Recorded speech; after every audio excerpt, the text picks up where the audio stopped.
Sudah kayaknya ini deh. Berarti kita sisa model proses dulu. Silakan model proses. Baik Pak, di dalam gambar itu Pak kayak kegiatan politik di mana dalam kegiatan politik tersebut dipandang sebagai pembuat kebijakan dalam model proses itu Pak. Proses politik ya.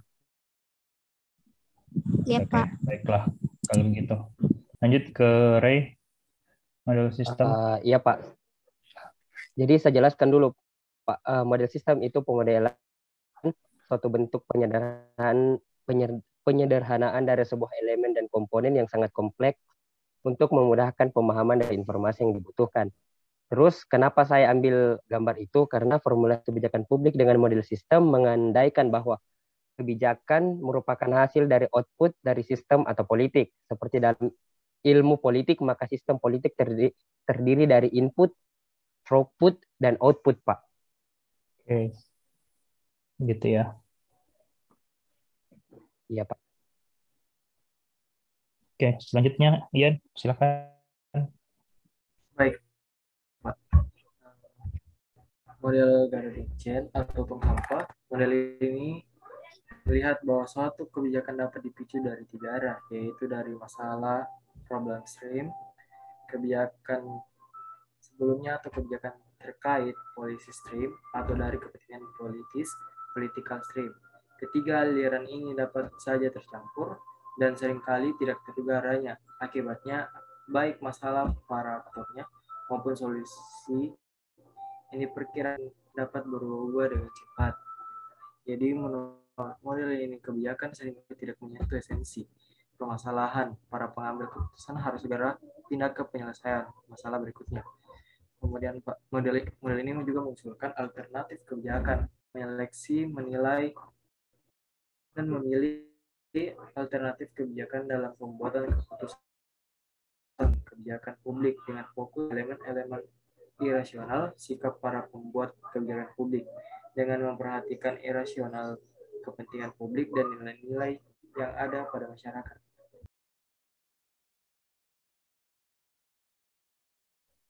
Oke, baik teman-teman sekalian.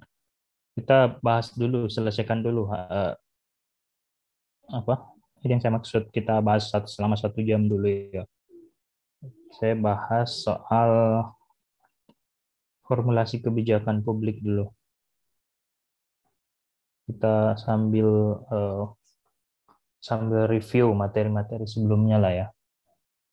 Hari ini kan harusnya kita bahas implementasi kebijakan, tapi masih ada yang belum selesai. Nah, sebelumnya ada yang bisa bantu saya mengingatkan, kita mulai dari pangkal dulu lah, dari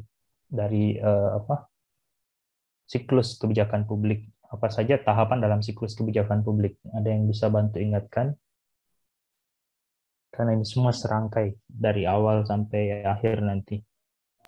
Identifikasi dan perumusan masalah. Satu. Agenda kebijakan. Sabar ya. Identifikasi dan perumusan masalah. Perumusan masalah. Maaf ya kalau tulisan saya agak sulit dibaca. Saya sendiri juga kadang saya membaca tulisan sendiri. Apa sudah identifikasi? Agenda kebijakan. Agenda kebijakan. Apa agenda kebijakan? Formulasi kebijakan.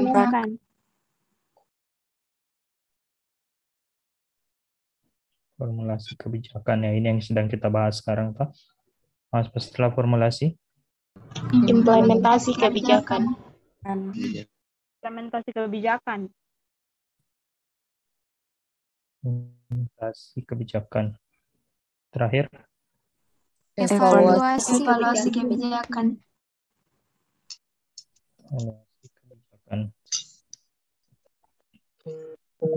Nah, masing-masing ini ada tahapannya juga di dalamnya. Identifikasi perumusan masalah, ada agenda kebijakan, formulasi kebijakan saya sudah jelaskan tahapannya ya. Yang mulai dari perumusan masalah, sudah ya atau belum? Sudah, Pak. Sudah ya? Ya, karena saya ada 3 kelas dan progresnya beda-beda, jadi saya agak sulit membedakan ya.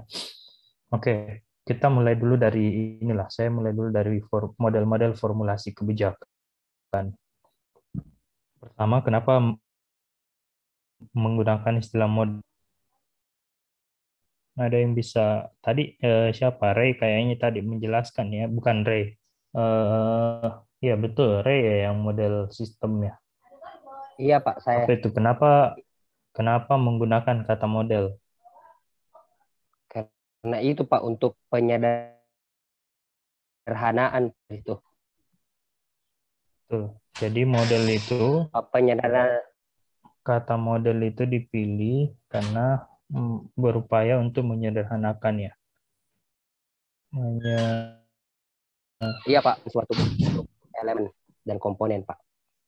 Saya menyebutnya penyederhanaan realitas saja ya. Aduh, kacau betul ternyata tulisanku ini. Ini karena agak kecil di layar tabku, jadi tunggu saya ulang ya. Jadi model itu adalah penyederhanaan realitas. Apa maksudnya penyederhanaan realitas? Jadi ada satu realitas, ada satu kenyataan, khususnya karena kita bahas model formulasi kebijakan ya. Model formulasi kebijakan bukan satu sih sebetulnya. Jadi ada banyak realitas, ada banyak kenyataan dalam perumusan kebijakan publik yang sangat acak, sangat kompleks, dan itu butuh kita untuk mengerti. Makanya salah satu caranya supaya kita bisa mengerti adalah realitas itu disederhanakan menjadi model-model tertentu supaya bisa dipahami. Jadi formulasi kebijakan ini adalah sebuah realitas dan dia disederhanakan, disusun menjadi model-model supaya bisa dipahami. Maka lahirlah ada berapa model tadi? Ada 13 atau 14 ya. Saya lupa menghitung. Nah, dalam pembahasan kemarin itu ada beberapa yang saya kelompokkan biar lebih mudah dibahas karena masing-masing punya kemiripan satu sama lain. Ada yang ingat model-model apa saja yang kemarin yang sama? Yang satu kali dibahas itu loh.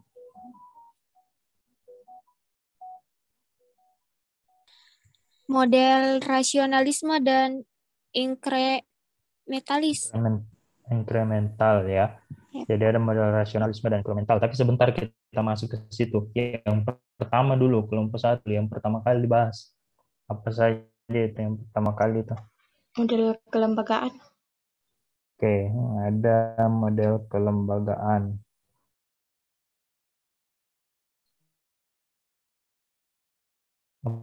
Apa teman? Apa Teori kelompok, lagi? Pak. Ada teori kelompok. Apa lagi yang ketiga? Teori elit. Oke, betul. Jadi ingat, konsepsi semua model nanti ya, konsepsinya adalah ini ada realitas formulasi kebijakan yang disederhanakan supaya bisa dipahami.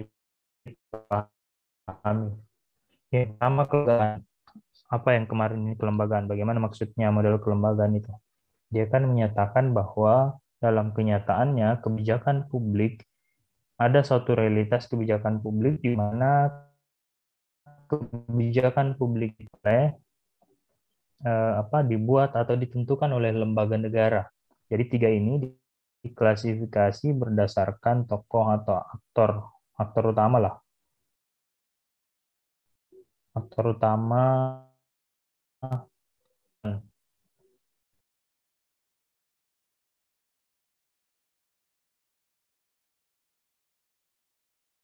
menentukan itu tadi ya. Apa maksudnya? Yang pertama kan kita kelembagaan. Dalam model kelembagaan dia menyatakan bahwa aktor utama yang menentukan isi dari kebijakan publik itu adalah kelembagaan. Jadi pada model pertama ini yang menentukan adalah menentukan paling utama isi dari kebijakan publik adalah lembaga negara.